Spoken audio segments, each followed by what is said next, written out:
2025 April 16 12:30 நிமிட ஆய்வு அறிக்கை. வங்கக்கடலில் உயரழுத்தம் நீடிக்கின்ற நிலையில் வட தமிழ்நாடு தெற்கு ஆந்திரா நிலப்பகுதிகளுக்கு மேலே கீழடுக்கு சுழற்சி நீடிப்பதன் காரணமாக இரு காற்றுகள் இணைவு.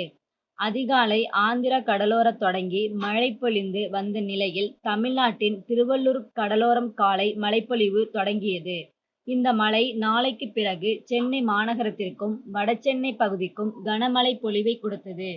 தற்போது மாநகரின் தெற்கு பகுதியில் மழை பெய்கின்ற நிலையில் மேலும் தெற்கு நோக்கி நகர்ந்து செங்கல்பட்டு மாவட்ட கடலோரத்திற்கும் மதியம் மழைப்பொழிவை கொடுக்கும். மேலும் விழுப்புரம் புதுச்சேரி கடலோரத்திற்கும் மழைப்பொழிவை கொடுக்க வாய்ப்புள்ளது. இதனிடையே மதிய 12:30 வரை கீழ்கண்ட மழை பதிவாகியுள்ளது.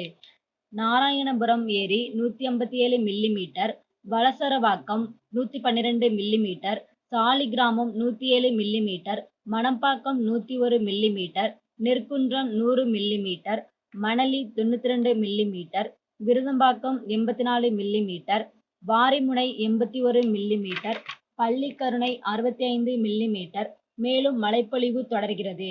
தென் சென்னை, செங்கல்பட்டு, விழுப்புரம், புதுச்சேரி வரை மழை பொழியலாம்.